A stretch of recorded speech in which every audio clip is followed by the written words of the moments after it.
0h45 do dia 4 de outubro de 1910. O comissário naval Machado Santos, de 35 anos, dirige-se ao quartel de infantaria 16, em Campo de Ourique. À 1h, quando o pequeno cruzador Adamastor sinaliza a revolução com 3 tiros, cerca de 200 soldados e civis entram em Artilharia 1, em Campo Lide, de onde parte a marcha vitoriosa, enquadrada em Alcântara e no Tejo por marinheiros. Assim começa, nesta linguagem trepidante, a narrativa do que foi o dia 5 de outubro de 1910, 5 de outubro, uma reconstituição. É o título deste livro de Ernesto Rodrigues, que é simultaneamente o resultado de uma pesquisa histórica rigorosa. Os factos aqui narrados são autênticos, são verídicos, mas ao mesmo tempo tudo isto dado com uma capa de reportagem trepidante. Por isso que o professor Ernesto Rodrigues já foi jornalista, já teve carteira profissional no bolso, já praticou jornalismo em jornais de que faziam a sua vida e agora é catedrático da Universidade de Letras de Lisboa. Professor Ernesto Rodrigues, 5 de outubro, uma reconstituição. Este livro, no seu propósito, o que é? É dizer aos portugueses como aconteceu a mudança de um regime secular. E mostrar-lhes quase minuto a minuto os acontecimentos. Minuto a minuto, é verdade, isso, não é? Que deram a República em que vivemos hoje. Quando falamos da República, nem sequer conhecemos os protagonistas. E este livro visa também trazer à superfície, não é, os heróis, hoje ignorados. Falou-se aí do Machado Santos, desde logo, mas também grandes jornalistas como João Chagas, isso, que é fundamental, ou então aristocratas como José Relvas. Isso.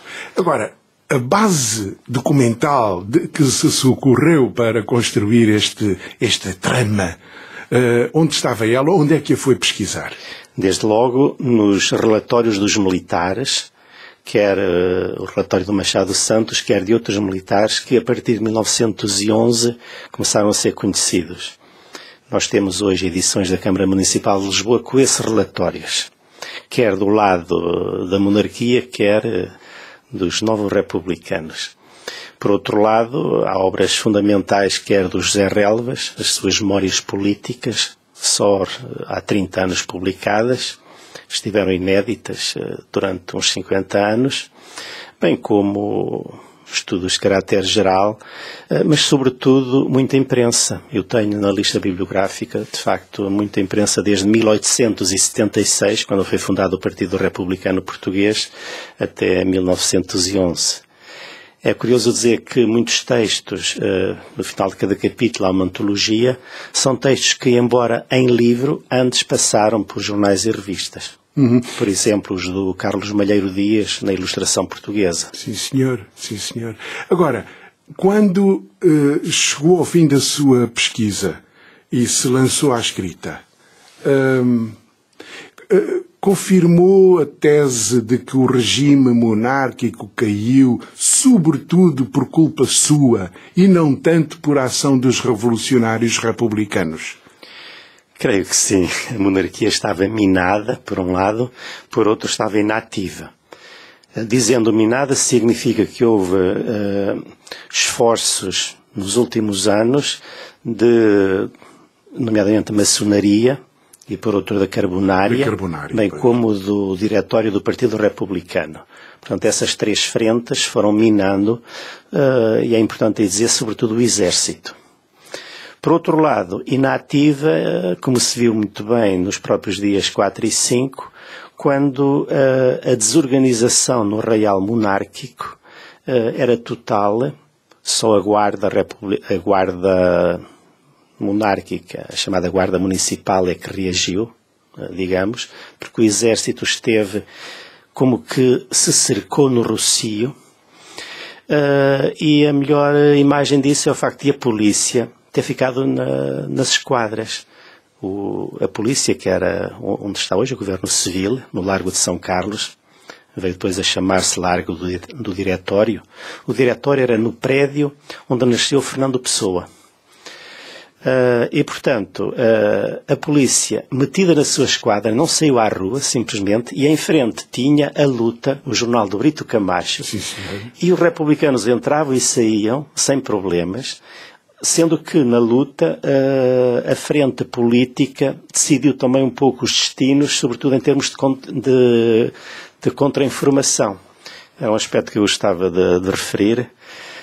Contra-informação, como é que o jornalismo mesmo dando notícias falsas pode ajudar uma república. Então não pode, ou pode ajudar uma república ou pode ajudar a fazer cair qualquer regime do mundo, ainda hoje. E o Brito Camacho, diretor da luta, fez de facto isso. Deu algumas informações falsas, por exemplo, disse que o Almirante Reis não tinha morrido, porque já corria em Lisboa durante todo o dia 4 que ele se tinha suicidado, o que era verdade, e no entanto ele fez sair um comunicado distribuído no Rossio, em Alcântara, porque é onde estavam os marinheiros que foram também fundamentais na Revolução, e na Rotunda. Sobretudo nesses 3 lugares era importante distribuir folhetos dizendo que ele estava vivo. Era uma forma de contra-informação que ele, aí acolitado pelo diretório, o José Relvas, o José Barbosa, Inocêncio Camacho e outros, decidiram fazer... Para manter o moral. Por causa disso. Agora, esta saga dos dias 4 e 5 de outubro de 1910, por queda de um regime que já estava laço, que já estava diluído em si próprio, que comparações lhe sugerem em relação ao próprio 25 de Abril?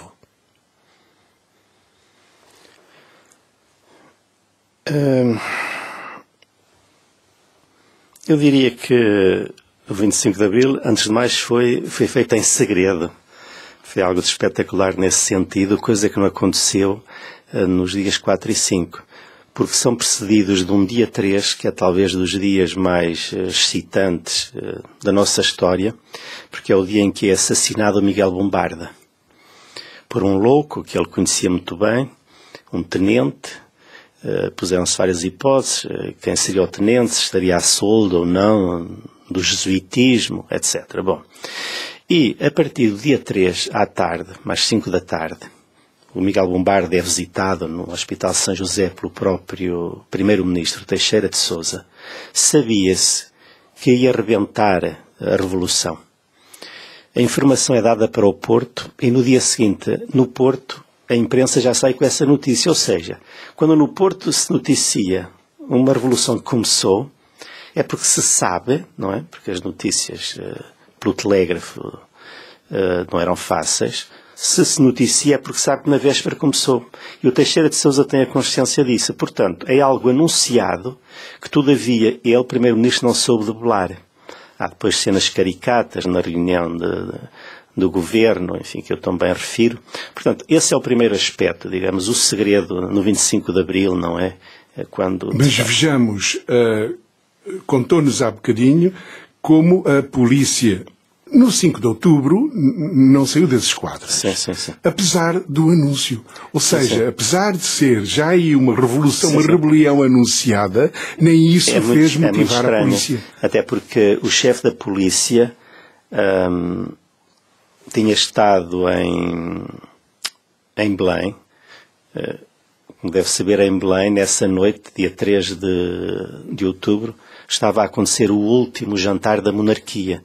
Eu apresento aí, o jornalista Santos Tavares contou depois como é que foi o último jantar. Estava em Lisboa o presidente eleito do Brasil, Hermes da Fonseca, que tinha vindo no cruzador São Paulo e estava a dar um banquete ao Dom Manuel. E todos os dignitários do regime estavam presentes. É então que há um telefonema e se começa a saber, durante o jantar, que a coisa está para arrebentar. E os vários ministros, responsáveis militares, etc., vão saindo lentamente do banquete e também o chefe da polícia, que todavia manda a polícia ficar dentro da esquadra. Portanto, é um dos casos mais ambíguos, para não dizer misteriosos, não é? Dessa noite, em que, de facto, salvo a guarda municipal, e depois o exército, alguns batalhões que aliás estavam minados, mas cujos chefes decidiram ir para o Largo de São Domingos, onde era a chamada Divisão Geral. Eu costumo dizer que a monarquia ficou embetesgada, porque tinha só como reação ao nível dos restauradores, tinha ali umas baterias para disparar contra a rotunda, mas salvo isso, de facto, estiveram sempre sob a ameaça de uma invasão dos marinheiros. Eles tinham fechado